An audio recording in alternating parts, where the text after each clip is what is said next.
10 जनवरी से हमारा यह सत्संग की गंगा बह रही है। काफी लोग आते हैं, बैठते हैं, श्रवण करते हैं, कुछ दिन रहते हैं, 2 दिन, 4 दिन, 6 दिन, कुछ लोग 10 दिन, 15 दिन से हैं।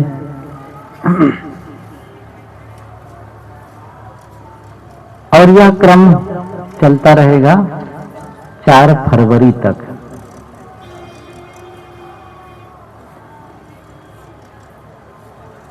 कुंभ मेला का मुख्य उद्देश्य गंगा स्नान, संगम का स्नान। मैं कल कहा था, परसों शायद, कि संगम का मतलब होता है गंगा, यमुना और सरस्वती, त्रिवेणी। ये कहते हैं त्रिवेणी। तो गंगा यमुना तो प्रत्यक्ष है, लेकिन सरस्वती अदृश्य है। लेकिन सरस्वती दृश्य हो जाती है संतों के विचारों में। सरस्वती ज्ञान की देवी है। जब विद्यार्थी स्कूल जाते हैं तो सरस्वती पूजा होती, सरस्वती की प्रतिमा रखते हैं, उसके सामने दीप प्रज्वलित करते हैं। ये विद्यालयों में प्रायः देखा जाता है। विद्या की देवी सरस्वती है, ज्ञान दात्री है। वो ज्ञान जो हमारे जीवन के कलमश को धोए, शरीर के कलमश को धोए। ये बाहर की नदियां, बाहर के जल, अब चाहे वो गंगा हो, यमुना हो, नर्मदा हो। गुरुदेव जी के साथ नर्मदा का उद्गम स्थल अमरकंटक जाना हुआ, तो यहां तो पढ़ा ही था प्रयाग में, गंगे तव दर्शनाथ मुक्ति। वहां गया तो वहां भी वही लिखा था, नर्मदे तव दर्शनाथ मुक्ति। अच्छा, मैंने कहा कि जहां जाओ ये लोग मुक्ति बांट रहे हैं। गंगा में जाओ तो गंगा वाले मुक्ति दे रहे हैं, नर्मदा वाले नर्मदा दे रहे हैं। और कहीं सरजू मैयम चले जाओ, वहां अयोध्या किनारे सरजू, तब तो वहां भगवान राम ने स्नान किया है। और वहां नहाओगे तब राम की पैड़ी, हरिद्वार में हरि की पैड़ी। ये सारे स्नान ऊपर के हैं। मन का स्नान, मन का कलमश धुले, ये सबसे बड़ी बात है। मैं बस एक ही बात आज निवेदन करना है मुझे, ये कैसे धुले, ये कैसे धुले। आप सबके लिए बस परसों शायद मैंने कहा था कि आपको समय निकालना पड़ेगा। यह काम अपने आप होने वाला नहीं है। और मैंने उदाहरण दिया था, मकान आपका अपने आप गंदा हो जाता है। खिड़की और दरवाजे खुले होते हैं, क्योंकि दरवाजे से आपको आना जाना है, खिड़कियों से हवा प्रकाश, उस रास्ते से धूल आती है, कचरे आते हैं, और मकान में धूल, मकान धूल धूसरित हो जाता है। लेकिन हुआ अपने आप है, साफ आप करते हैं। आप जिस कपड़े को पहनते हैं सुबह साफ, शाम होते होते कपड़ा मैला हो जाता है। सुबह स्नान करके साफ स्वच्छ हो जाते हैं, शाम होते होते शरीर मैला हो जाता है। अभी तो ठंडी का मौसम है, थोड़े दिन में गर्मी आने वाली है, और गर्मी में आप देखेंगे शाम को बिना नहाए चैन नहीं पड़ेगा, है ना। ऐसा लगेगा पसीना हो गया, धूल हो गई, बिना नहाए व्याकुलता है। तो क्या करते हैं, सफाई कर लेते हैं। तो क्या करता, अपने आप शरीर गंदा हुआ, अपने आप कपड़े गंदे हुए, अपने आप मकान गंदा हुआ, लेकिन अपने आप साफ नहीं हुए, साफ करना पड़ा। ऐसे ही मन की दशा है। हमने से कोई नहीं चाहता कि मेरा मन मैला हो, कोई नहीं चाहता, लेकिन मन मैला हो जाता है। कैसे हो जाता है? पहले इसको समझ लें। मैंने मकान को उदाहरण दिया, खिड़की और दरवाजे। तो हमारे शरीर को भी देखो ना, खिड़की और दरवाजे हैं। बहुत देहाती ढंग से बता रहा हूं, आप लोग बिल्कुल ध्यान से सुनना। हमारे शरीर में भी तो खिड़की दरवाजे हैं। खिड़की और दरवाजे का मतलब है जिससे आना जाना हो, आपका आना जाना, हवा प्रकाश का, ठीक है ना। तो ये खिड़की क्या है? हमारी इंद्रियां, ज्ञान इंद्रियां। आंख से हम ज्ञान लेते हैं, ज्ञान लेते हैं। कान से हम ज्ञान लेते हैं, कौन सा? रूप का, शब्द का, जीभ से स्वाद का, त्वचा से स्पर्श का, नाक से गंध का। लेकिन यह बाहर जाने का भी माध्यम है, आप समझ लीजिए। आपका इस पे एक्सप्रेस करते हैं, एक्सप्रेशन इसी से होता भी है। जैसे मैंने कहा कि आपका ये स्वाद लेने की इंद्री क्या है? जीभ, लेकिन बोलने की भी है ये। ज्ञान आप ग्रहण करते हैं, रस कौन सा रस है? खट्टा है, मीठा है, चरफरा है, ये आप ग्रहण करते हैं। लेकिन आप शब्दों का व्याख्यान जीभ से करते हैं, मुंह से करते हैं। आंख से भी ज्ञान जाता है, आंख से भी।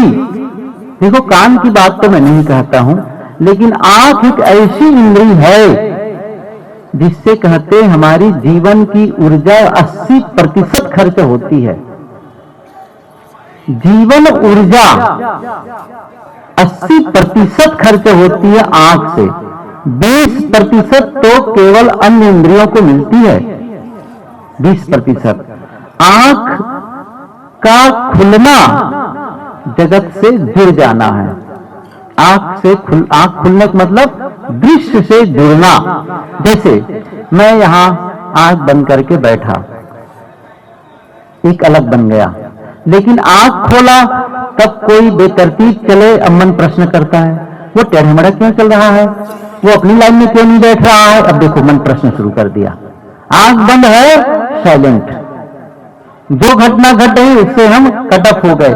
ये बात अलग है कि पहले के जो संग्रह है वो हमारे भीतर हमें जुड़ाव बना देता है, जोड़ देता है। वो अलग विषय, वो अलग, जिसके बारे में मैं उसके लिए भी कहूंगा। लेकिन अभी की बात यह है कि आप ये जो ज्ञान लेते हैं ना, ये जो मैंने बातें कही कि मन भी अपने आप गंदा हो जाता है, मन को नहीं चाहने पर भी वो मैला हो जाता है। कैसे हो जाता है? आप हो सकता है आप ईमानदार हो सकता है आप साधक हो सकता है आपका जीवन सचमुच बढ़िया हो सकता है, होते भी हैं, बहुत लोग हैं। लेकिन क्या आपके चारों तरफ लोग हैं आपके मन के ही अनुसार काम करेंगे? क्या उनसे कोई गलतियां नहीं होंगी? आप कह सकते हैं मेरे से कोई गलती नहीं होती, मैं मान लेता हूं। आप हो सकता है आपसे गलती ना हो सकता है एक दिन के लिए ना हो भले ही, लेकिन नहीं होती। लेकिन क्या आपके जो संग साथ रहते हैं उनसे गलती नहीं होगी? उनसे हो सकती है। तो क्या उनकी गलती को देखने के बाद हमारे मन में क्या आया?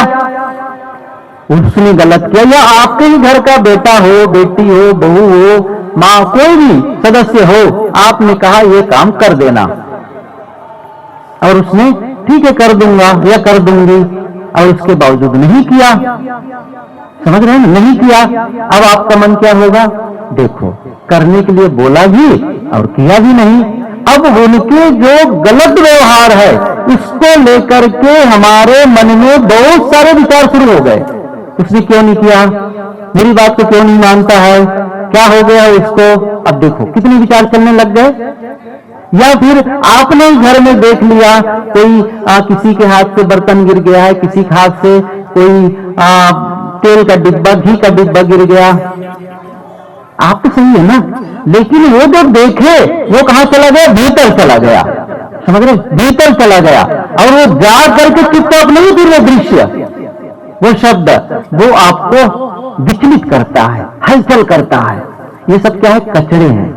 समझ रहे हैं ना? क्या कहा? वो कचरे हैं। जैसे मैंने कहा ना, धूल आ गई, कचरे आ गए, ऐसे ही आंख से देखे कचरा आया, या फिर किसी ने आपको ऐसा शब्द कह दिया जो कटुपूर्ण है, कटुतापूर्ण है, कुछ ऐसे शब्द कह दिए जो तिलमिलाने वाला है। किसी ने आके कहा कि तू तो बड़ा मूर्ख आदमी है, अच्छा कह दिया, अच्छा इतना अशिष्ट नहीं है, कोई नहीं कहा, मतलब तुम करते कैसे हो, बस इतना ही कह दिया, इतना ही कह दिया, बस तुम करते कैसे हो।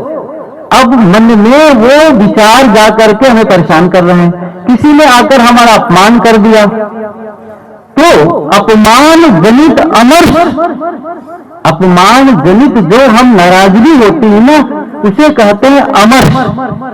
और कहीं आप सभा सोसाइटी में गए हो, आपका पारिवारिक कोई कार्यक्रम हो, चाहे किसी की शादी हो, किसी के घर का ओपनिंग हो या किसी का जन्मदिन हो, आप आमंत्रित हैं, बहुत सारे परिचित लोग हैं, रिश्तेदार और मित्रगण हैं, उसी बीच में किसी ने आपका अपमान कर दिया।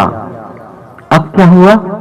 ऐसा अवसर नहीं है कि आप उसको जवाब दे सके, वहां लड़ाई कर सके, परिस्थिति ऐसी है और आपके भीतर मानो इसने एक जहर डाल दिया। अब वो जहर उद्वेगित करता है, परेशान करता है, आपके मन में इतना उद्वेग आया और इतना बेचैनी हुई, क्या निर्णय लिए, मैं अब इस कार्यक्रम में रहूंगा ही नहीं, और आप छोड़ करके कार्यक्रम से बाहर आ गए। बाहर गाड़ी पार्किंग में खड़ी है, वहां आकर के बैठ गए और गाड़ी वापस ले जाने लगे घर। अब वहां गर्मी है तो एयर कंडीशन चला दिए, तो शीतलता तो शरीर को मिल रही है, जो गाड़ी की जो ठंडकता है ना एयर कंडीशन की, वो आपके शरीर को शीतल बना रही है, लेकिन आपका मन इस अपमान से जल रहा है। गाड़ी से आज ही सुबह प्रवचन सुने थे गुरुदेव जी का, सुबह का प्रवचन सुन रहे थे, मैं बैठ के सुन रहा था। गुरुदेव जी ने कहा कोई एयर कंडीशन गाड़ी से आया हो, लेकिन किसी का मन उसी में जल रहा हो और किसी का शांत और प्रसन्न हो, तो शांत होना और मन का जलना ये गाड़ी के कारण नहीं है, उनके मन के कारण है। हो सकता है वो एयर कंडीशन गाड़ी में आए और मन अशांत हो, और हो सकता है कोई भीड़ भरी गाड़ी बस से आए हो, पसीने हो, गर्मी हो, बहुत भीड़ हो, लेकिन मन प्रसन्न आनंदित है। स्वर्ग तो वही पा रहा है ना। आप कहां रहते हैं, किन लोगों के बीच रहते हैं, ये बिल्कुल भी महत्वपूर्ण नहीं है। महत्वपूर्ण क्या है, आपकी फीलिंग क्या है, महसूस क्या करते हैं। मैं बहुत अच्छा मकान में हूं। कई लोग आप हम लोग के आश्रम को देखते हैं और कहते हैं अरे इतना बड़ा आश्रम। मैं कहता हूं इतना बड़ा आश्रम से क्या मतलब है, आश्रम में कई कमरे हैं, तो क्या हम लोग एक एक दिन एक एक कमरे में जाके रहते हैं क्या? आपके ही घर में 5-10 कमरे हो, तो आज इस कमरे का पारी है, कल उस कमरे का है, अरे भैया कमरा मिला है, उसमें एक बिस्तर मिला है, बस इतना ही तो है। कोई सुंदर से सुंदर मकान होगा, जब आप कई दिनों से रहते हैं तो सुंदरता आकर्षित नहीं करती है, ये ध्यान दो। आप कपड़े नए खरीदते हैं, शुरू में बड़ा आकर्षण लगता है, लेकिन धीरे धीरे उस कपड़े के प्रति आकर्षण कम होता चला जाता है। नई गाड़ी खरीद के लाते हैं, रोज साफ करते हैं रोज, कपड़ा बाद में बदलते हैं, पहले गाड़ी को साफ। और बाइक वालों को क्या पूछना है, लेकिन बाइक चलाते चलाते साल भर हो गई, अब बाइक में चाहे कीचड़ भी लगे हो कोई चिंता नहीं है। कोई एक ने बड़ा मजाक किया है, जब कोई अपनी पत्नी के लिए गाड़ी का दरवाजा खोले तो दो ही बात हो सकती है, या तो पत्नी नहीं हो या गाड़ी नहीं हो। ये पता नहीं मजाक ही हो सकता है अभी भी शादी हो गई हो, ये मजाक ही होगा, पता नहीं, बहुत पहले मैंने कहीं पढ़ा था कहने का मतलब यह है कि आप क्या कर रहे हैं, कुछ देर के लिए आकर्षण है, आकर्षण खत्म हो गया। मैं तो ये कह रहा था कि आपकी जो मन में उद्वेग है, आपके मन में, चाहे वो अपमान से हो, किसी के कटुतापूर्ण व्यवहार से हो, अपने ही से गलती हो गई हो उसको लेकर के हो, वह आपके सुंदर भवन में रहने से मिटेगा नहीं। अच्छी गाड़ी में चलने से मिटेगा नहीं, सुंदर और कीमती कपड़े पहनने से भी नहीं मिटने वाले हैं। आप सोने चांदी के गहने भी पहन लेंगे, मन अशांत बना रहेगा। सुंदर भोजन भी आपको शांत नहीं कर पाएगा। भजन और साधना यही है, उस भीतर के उद्वेग को शांत कर देना। लेकिन हमने कभी ध्यान ही नहीं दिया इस बात को लेकर के कि चलो वहां भी शांति चाहिए। शांति कहीं बाहर है। कितनी बार मैंने कहा, क्या शांति अलग रखिए जिसको लाकर के अंदर फिट कर लो? क्या परमात्मा अलग बैठे जिसको लाकर के यहां डाल लो? क्या शक्ति कहीं है उसको उठा करके यहां डालोगे? कुछ नहीं। न सत्य बाहर है, न शांति बाहर है, और न मोक्ष बाहर है, न परमात्मा बाहर है। सब आपके भीतर। साहब की भजन सुन लेना, यही घट गधा अंधाधुंध अधियारा, या घट अंदर बाग बगीचा, यानी बहुत सारी बातें साहब ने कहा। वो भजन तो मुझे याद नहीं है, लेकिन गुरुदेव जी से मैंने कई बार सुना उसके बारे में, और भजन आप पढ़ सकते हैं। सब कुछ यही है। और साहब ने तो कहा है सदगुरु कबीर ने, जो तू चाहे मुझको छाड़ सकल की आस, मुझ ही ऐसा होए रहो सब सुख तेरे पास। तेरे पास में है, लेकिन हमें दुख का अनुभव होता है। शांति है लेकिन अशांति का अनुभव होता है।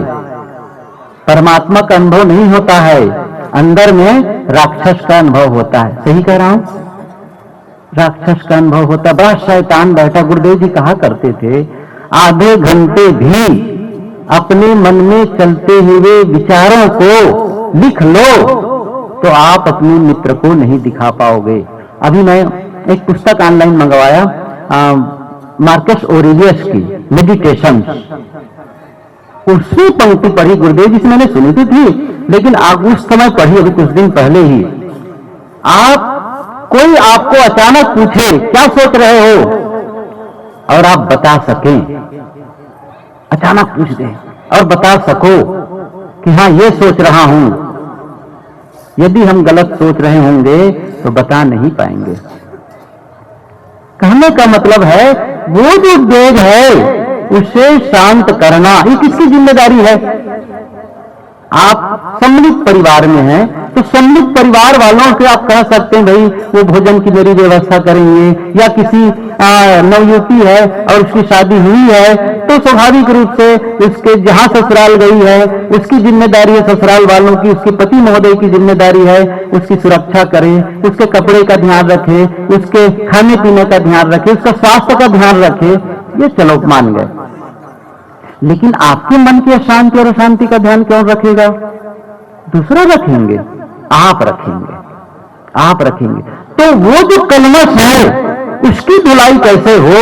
और मैंने कहा रोज बैठो अकेले, रोज बैठो, सुबह जब भी आपको अवसर मिले या रात में ही अवसर मिले। मैं कितनी बार ये बात कही है मैंने कि 24 घंटे में हो सकता है बहुत ज्यादा व्यस्त हों, और ये झूठ है, ये कहना भी गलत है। मैं सही कह रहा हूं। हम सब बहाना बहुत बनाते हैं, बहानेबाज। जीवन की जिम्मेदारी लो। एक सूत्र बताऊं आज, कितनी बार कहा, एक सूत्र क्या है? आपको अपने जीवन की जिम्मेदारी लेनी है। क्या कहना है? मैं अपने जीवन का जिम्मेदार हूं। समझ रहे हैं ना? आपके जीवन का जिम्मेदार कोई दूसरा नहीं है। मन चाहे सफलता कैसे पाए, पुस्तक मैंने पढ़ी, 25 सूत्र दिए हैं। पहले ही सूत्र उन्होंने क्या लिखा है? आप अपनी जिंदगी के 100% जिम्मेदार है। और उसने क्या कहा? 99 से काम नहीं चलेगा। स्पष्ट कर दिया उन्होंने, 99 से काम नहीं चलेगा, 100% जिम्मेदारी। अब आप कहेंगे मैं तो अपने जीवन की जिम्मेदारी लेता हूं, तो सुन लीजिए उसका शर्त क्या है, थोड़ा कंडीशन सुन लीजिए। इसका मतलब है जो कुछ आपके जीवन में हो रहा है, जो आप महसूस कर रहे हैं, सुख दुख हानि लाभ हर्ष शोक स्वास्थ्य बीमारी मान अपमान, जो कुछ भी, उसके लिए आप किसी दूसरे को दोष नहीं देते। कान खोल के सुन लो आज, उसके लिए किसी को दोष नहीं देते। और हम सबसे बड़ी कमी हम लोगों की है, जब हमारे जीवन में अच्छा होता है, जब हमें किसी प्रकार सफलता मिलती है, तब हम क्या करते हैं, ये मैंने किया, ऐसा पीठ ठोकते हैं अपना। और जब किसी प्रकार से असफलता मिलती है, अपमान होता है, नुकसान होता है, तब क्या कहते हैं, इसने किया, इसने किया, इसने किया, चारों तरफ ऐसी उंगली दिखाएंगे। अब जब कोई नहीं मिलेगा तब ऊपर वाले तो देखो ना, हमारा ध्यान ही नहीं रखते हैं। आज इस कुंभ मेला के अवसर पर एक सूत्र लेकर जाना चाहे तो मैं बताना चाहता हूं, क्या है वह, यदि जीवन का थोड़ा अप हो, जीवन को चाहते हैं कि थोड़ा सा मैं ऊपर की ओर ले जाऊं, आत्मोत्थान करूं, तो पहला काम आपको करना है, आज तारीख के बाद दूसरों को दोष देना बंद कर दें। यह आप समझ लीजिए। आप यदि आप दोष देते हैं, देखो दोष देने का मतलब क्या है, स्पष्ट बताऊं मैं, दोष देने का मतलब है आप उनसे नाराज हैं, समझ रहे हैं ना, आप तभी दोष कैसे देंगे आप, अच्छा किसी आदमी से हंसो खुश रहो, मैं बहुत खुश हूं आपसे, अब दोष दोगे, नहीं दे सकते हैं। इसका मतलब आप भीतर भीतर नाराज हैं, उनके काम से नाराज हैं, उनके व्यवहार से नाराज हैं, उनके शब्दों से नाराज हैं, उनके खाने पीने के ढंग से नाराज हैं, उनके पहनने ओढ़ने के ढंग नाराज हैं, दोष दे रहे हैं ना, नाराज हैं। क्या नाराजगी रख करके, और वो नाराजगी जब लंबे समय तक रहती है ना, तो द्वेष में बदल जाता है। ये ध्यान दो, वो द्वेष में, वो जो क्रोध है ना, जब ये ठहर जाता है, लगातार होता है, तो वो सड़ने लगता है, और वो हो जाता है द्वेष। और द्वेष और बैर रख करके कभी भी आदमी कभी अपनी प्रगति नहीं कर सकता है। कितनी बार इन्होंने उदाहरण दिया, एक स्कूटर होता है आजकल तो प्राय इलेक्ट्रॉनिक गाड़ी, एक हाथ में ब्रेक और दूसरे हाथ में एक्सीलरेटर होता है ना। एक आदमी गाड़ी स्टार्ट कर दिया और ब्रेक को जोर से दबा के रखा, और आप एक्सीलरेटर को बार बार कर रहा है, गाड़ी आगे बढ़ेगी? ब्रेक को दबाया, गाड़ी आगे बढ़ेगी? नहीं बढ़ेगी। इंजन का नुकसान होगा, तेल जलेगा, गाड़ी आगे नहीं बढ़ेगी। वो ब्रेक बताओ कौन सा है? वो ब्रेक है वैर का, वो ब्रेक है दुश्मनी का, नफरत का, घृणा का। जैसे किसी के कमर में जंजीर बांध करके किसी मजबूत खंभे से बांध दे, आगे तो बढ़ना चाहता है लेकिन उसे आगे नहीं बढ़ने देना चाहता, ये जंजीर है। ब्रेक छोड़ो, चाहे मैं साधना करूं, चाहे मैं साधु का कपड़ा पहनूं, चाहे मैं ग्रंथ अध्ययन करूं, चाहे ध्यान करूं, वैर नहीं छूटेगा, ब्रेक नहीं छूटेगा तो गाड़ी आगे बढ़ने वाली नहीं है। और मैं क्या मैं अपने मन से बना के कह रहा हूं? साखी कक्षा, कबीर साहब जी की साखी कक्षा 3 से याद है आप लोगों को, अभी कहूंगा सबको याद है कि दोष देखना बंद कर दो, बुरा जो ढूंढन एक ही बात है, चाहे देखने जाओ चाहे ढूंढने जाओ, लेकिन बुरा न मिलिया और जो दिल ढूंढा आपने, फिर से याद करो इसको, कहो तब तो भीतर वाले सुने जरा सा आपका क्या कहा, जो दिल खोजा मुझसा बुरा न, ये हमारे ओठ का ज्ञान है समझ रहे ना। हम लोग जीते कैसे हैं, हम लोग करते क्या है ये मैं बता दूं, नाराज तो नहीं होंगे आप लोग। करते क्या है बताऊं? दूसरे के दोषों को देखने के लिए हमारी आंखें 1000 हो जाती हैं और अपने दोषों को देखने के लिए हमारी 2 आंखें भी फूट जाती हैं। ये है कि नहीं हकीकत? सही है।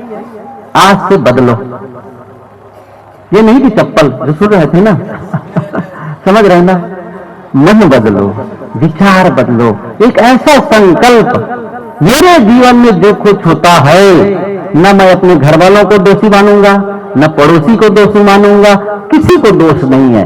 क्या करूं? अच्छा कारण क्या है इसको बता दूं। जब दूसरों को दोष देते हो तब आप बदलाव नहीं करते हो। क्यों? वो आदमी ठीक हो जाए तब मैं खुश हो जाऊंगा। अब देखो ध्यान कहां है। लेकिन जब खुद से कहते हैं कि ये कहीं न कहीं मेरी चूक है, कहां मैं चूक गया, कहां मैं कर रहा हूं, तब क्या कहते अपने पर ध्यान देते हैं, नहीं मुझे सुधार करना है, अब मुझे सुधार करना है। घटना क्या घटती है ये महत्वपूर्ण नहीं है, उस घटना के बाद आप कैसे रिएक्ट करते हैं, कैसी प्रतिक्रिया करते हैं, तब जाके पूर्ण होता है। आपकी प्रतिक्रिया, आपकी सोच उस घटना के विषय में, आपकी व्याख्या, इंटरप्रिटेशन, आप जो व्याख्या करते हैं ना उस घटना के बाद में, वो बहुत महत्वपूर्ण है। कैसी व्याख्या करते हैं? बस गलत व्याख्या करने लग जाते हैं और हम दुखी होते चले जाते हैं। सही व्याख्या करने लग जाएं, हम सुखी होते चले जाते हैं। तो उसकी धुलाई के लिए मैं कह रहा था रोज बैठना है। फिर से कह रहा हूं, मैं याद दिला दूं, क्या कहा था मैंने? अपने आप गंदा होता है, साफ आपको करना पड़ेगा, ठीक है? अब हो गया ऐसा दोनों कारण से, दूसरे की गलती से भी और खुद के गलती से भी। देखो कई बार होता क्या, दूसरे से गलती हो गई और हम अशांत हो गए। कभी कभी ऐसा भी होता है अपने से भूल चूक हो गई, हो जाती है, अपने से भी बोलने में कठिनाई हो गई। कहते व्यवहार समझ नहीं आता है, मैं सही बता रहा हूं, बड़ा पेचीदा है। ऐसा लगता है कि मैं सही कर रहा हूं और करते करते भी जब किसी ने आकर कहा नहीं आपको ऐसा नहीं करना चाहिए, ऐसा हो गया इसका मामला, तब लगता है अफसोस होता है, ओह उस समय ये बात समझ में नहीं आ रही थी कि ऐसा ही हो सकता है, अरे बात समझ में आ रही है और वो अंदर अंदर में थोड़ा सा लगने लगता है, कुछ देर तक तो लगता ही है मुझे ऐसा नहीं करना चाहिए था, ये मैंने क्या किया, अभी क्या कर लिया, मुझे नहीं बोलना चाहिए ऐसा था। तो वो चीजें हैं, अब क्या करेंगे? अब ध्यान दो, मैंने क्या कहा था, बीच में कहा था 24 घंटे में 2 वक्त आप निकाल लो अपने जीवन में, अपने अंदर की सफाई के लिए, धुलाई के लिए। वो 24 घंटे में 2 वक्त कौन कौन से हैं? फिर से, सुबह जब नींद खुले तब, और रात में जब नींद में जाओ तब, अर्थात बिस्तर में जाने के बाद, सोने के पहले, नींद जाने के पहले और नींद खुलते ही, ब्रैकेट, जैसे नींद खुली ब्रैकेट खुला, और जैसे नींद में गए सो गए ब्रैकेट बंद। समझ रहे हैं ना? बिल्कुल साफ है ये। इसका मतलब है सुबह नींद खुलते ही दिन की शुरुआत हो जाती है। जब रात में नींद में जाते हैं तो क्या होता है? रात की शुरुआत होती है। और सुबह का विचार ये दिशा देता है। अपनी जीवन ऊर्जा को सही दिशा में लगाओ, ये आप ध्यान रखो। इतना भजन, बहुत बड़ा भजन हो जाएगा यदि अपने जीवन ऊर्जा को सही दिशा दिए तो। बस सुबह उठ करके ही मन में पुरानी बातें, उसने मेरे साथ वैसा किया था, उसने वैसा किया था, मैं वो होगा, लड़ाई झगड़ा, राग द्वेष, विचित्र बातें आ रही है, कूड़ा कबाड़। अच्छा लगता है? सोचो, ये कचरा वाली बातें क्यों सोचते रहते हो? पवित्रता भी तो सोच सकते हो। अच्छा, बिना सोचे रहना तो कहना कठिन है, लेकिन सब सोचने में विचार आना ही है, तो सही दिशा दे दो मन को। अच्छा, दिशा कैसे देंगे? हम लोग क्या है, गंगा स्नान करना जानते हैं, लेकिन जीवन को प्रक्षालित करना नहीं जान पाते हैं। समझ न इसकी पढ़ाई होती है, कोई पढ़ाई नहीं होती स्कूल में, न घर में इसकी चर्चा होती है, न समाज में इसकी चर्चा होती है। मन की धुलाई कैसे हो, कैसे जीवन ऊर्जा को सही दिशा दें, जीवन की दिशा कौन सी है यही नहीं पता हमको। दिशा कौन सी सही है, जब तक आप अपने लक्ष्य का निर्धारण नहीं करेंगे तब तक आप सही दिशा को जान ही नहीं पाएंगे। और गुरुदेव जी का सूत्र मैं जल्दी बताऊं, वो ये है, गुरुदेव जी कहते थे जीवन का लक्ष्य निर्धारित नहीं करना है, ऑलरेडी वो निर्धारित है, बस वो आपको पहचानना है उसको, उस लक्ष्य को। और एक लक्ष्य सबका है, सुख शांति। मैं पूछूं कितने लोग हैं जो सुख शांति का जीवन जीना चाहते हैं? सबका हाथ उठेगा। कोई दुखी नहीं होना चाहता, कोई अशांत नहीं होना चाहता। तो हमारा क्या काम है? हमारा विचार सुख शांति को पाने वाला हो, एक ऐसा विचार जिसको करके मुझे सुख शांति का अनुभव हो, आनंद का अनुभव हो। तो सुबह सुबह आपको क्या करना है? सुबह सुबह ही ध्यान दो अच्छे विचार जिससे आपको आनंद आए, अच्छा लगे। वो कौन से हो सकते हैं? वो हो सकते हैं। अपने आप के स्वास्थ्य के बारे में कहो, मैं स्वस्थ महसूस करता हूं, मैं अच्छा महसूस करता हूं, मैं खुद को पसंद करता हूं। ये आपको क्या लगता है, विनोद कर रहा हूं मैं?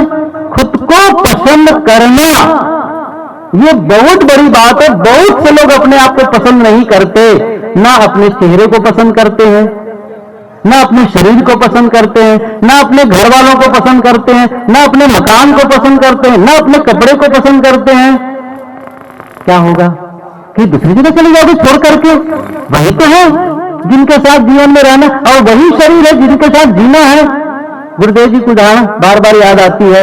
एक आदमी ने गुरुदेव जी के पास आकर कहा, साहब जी मेरी आंखें तो बहुत छोटी छोटी हैं। गुरुदेव जी ने कहा, दिखाई देता है ना? दिखाई तो देता, फिर और क्या छोटी बड़ी की बात है। मैं कह रहा हूं ना, खुद को पसंद करना सही है ना। आप खुद के दुश्मन मत बनो, ये मैं कहना चाहता हूं। जो मिला कुदरत की ओर से, सांवला मिला, गोरा मिला, लंबा मिला, छोटा मिला, कोई बात नहीं है। काम करना इससे है। क्या जो गोरे शरीर के लोग काम कर सकते हैं, सांवले लोग नहीं कर सकते हैं? बताओ मुझे। क्या मीठा और धीरे बोलना क्या सांवला शरीर वाले नहीं कर सकते हैं? अच्छा, जिसके शरीर की लंबाई कम है वो मीठा नहीं बोल सकता है? सही है, सत्य नहीं बोल सकता है? नहीं बोल सकता है। कोई बताए, मैं सत्य नहीं बोल सकता हूं, मैं धीरे और मीठे नहीं बोल सकता हूं। इसका मतलब वही कह सकता है जिसके मुंह में जीभ नहीं है। यदि मैंने एक दिन कहा था, यदि आप कटु बोल सकते हैं तो मीठा भी तो बोल सकते हैं। यदि आप गलत कर सकते हैं तो सही भी तो कर सकते हैं। जिस चीज को करने की ताकत हम में है, ये सूत्र याद कर लेना। जिस काम को करने की ताकत हम में है, उस काम को न करने की भी ताकत हम में है। इसका मतलब है, क्रोध करने की ताकत है तो क्रोध न करने की भी ताकत है। ये मैं कहना चाहता हूं। गलत रास्ते पर चलने की ताकत है तो गलत रास्ते से लौटने की भी ताकत है। बस रिवर्स होना है, बैक टू होम, बस वापस आना है। जो गलतियां आज तक की, वापस आ जाओ। खैर, मूल विषय पर आए कि सुबह का वक्त आप, मैं स्वस्थ महसूस करता हूं, अभिवादन कर लो अपने गुरु महाराज की, अपने इष्ट की, जिसको मानते हो। अभिवादन, नमन, साहब बंदगी। आप कहोगे गुरुदेव जी है नहीं है, कोई बात नहीं है। आप तो है ना, आपको पता है कि मैं गुरुदेव जी का अभिवादन कर रहा हूं, सही है कि नहीं है? झुकना ये बंदगी हमारी फितरत है, खुदा हो या ना हो, बंदगी हमारी फितरत है। झुकने का मतलब पात्र होना। बस झुक गए, महसूस करने लग गए, गुरुदेव जी का मुझे स्नेह मिला, आशीर्वाद मिला, बस। और फिर क्या करना, यही करो। और जो जीवन में चाहते हो उसके प्रति सोचो, इस चीज को दिशा दे दी। सुबह सुबह नहीं तो क्या होता है, सुबह उठते ही सबसे पहला काम प्राय लोग करते हैं, मोबाइल उठाते हैं। क्या मैं सच कह रहा हूं? अब मोबाइल देखते हैं, न तो गुरु का स्मरण, न माता पिता का चरण स्पर्श। मोबाइल देखकर क्या होगा, क्या पा गए हो? एक तो सुबह सुबह नींद खुलते ही उसकी जो किरणें आती है ना, वो बहुत नुकसान करने वाली होती है। इसलिए नहीं, आप थोड़ी देर के लिए आंखें बंद करके शांत होने का प्रयास करें। और एक काम प्लस कर सकते हैं, सबके प्रति प्रेम और मैत्री का वाइब्रेशन भेज सकते हैं। ध्यान दीजिए, बहुत महत्वपूर्ण मैं कहने जा रहा हूं।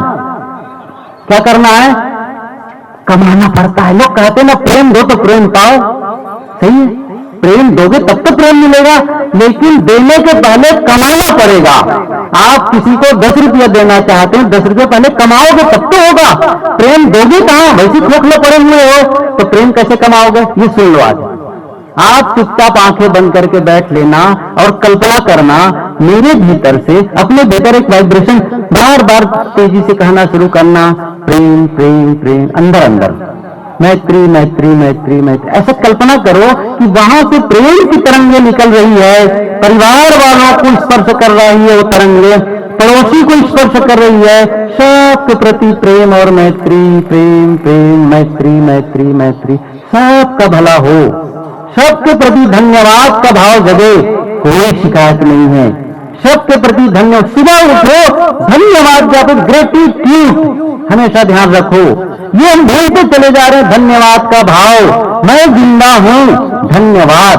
बाथरूम में गए, पानी मिल गया, धन्यवाद। मैं जिंदा हूं, अच्छा पास मेरे घर वाले भी जिंदा हैं, कितनी बड़ी बात है, धन्यवाद। रोज भोजन मिले, धन्यवाद। पहनने को कपड़े मिले, धन्यवाद, आभार। और ज्ञान देने वाले गुरु के प्रति आभार।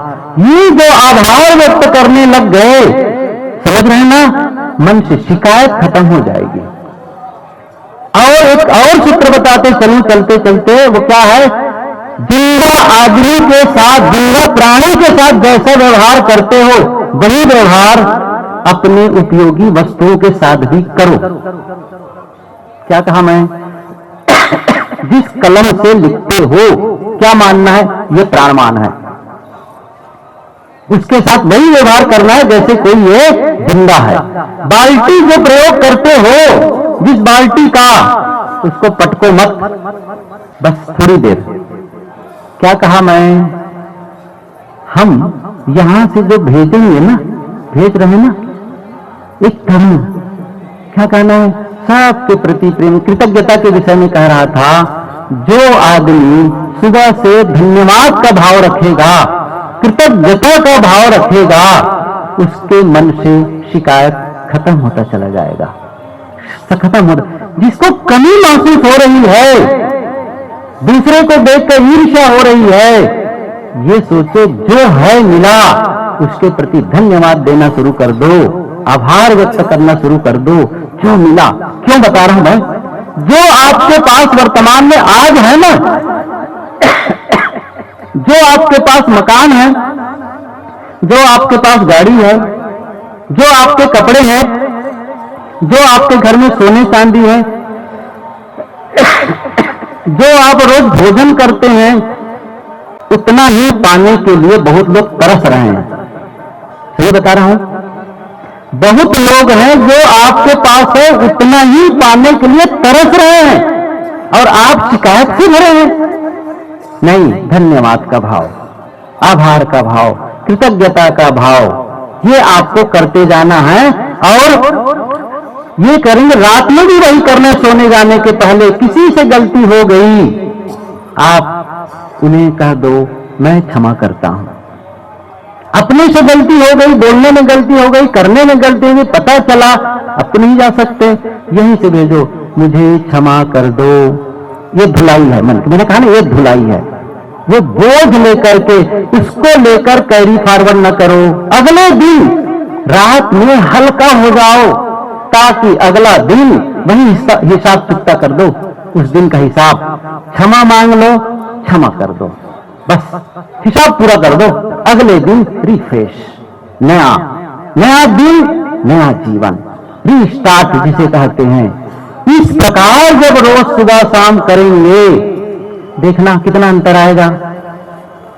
इसीलिए संत लोग गाते हैं, ज्ञान गंगा नहा लो, प्यारे मना पाप दिल का छुड़ा लो। ये जो पाप है दिल में, ये जो कलमश है, इसे छुड़ाना है तो हमें अकेले में बैठ करके यह ध्यान चिंतन रोज करना होगा। यदि ये नहीं करेंगे तो आप 1000 यात्रा कर लो, तीर्थों में चले जाओ, कोई बदलाव नहीं आने वाला है।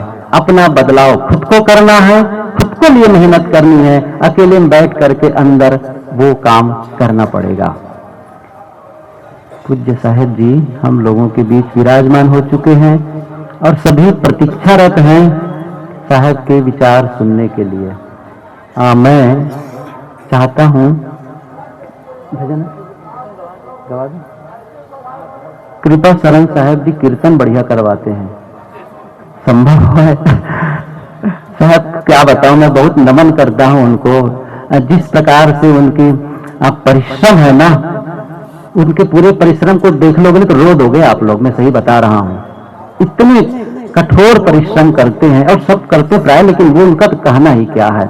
तो आज पधारे हैं, एक निवेदन है कि साहब एक कीर्तन करा देते तो थोड़ा गंगा नहा लेते लोग, अच्छा होता।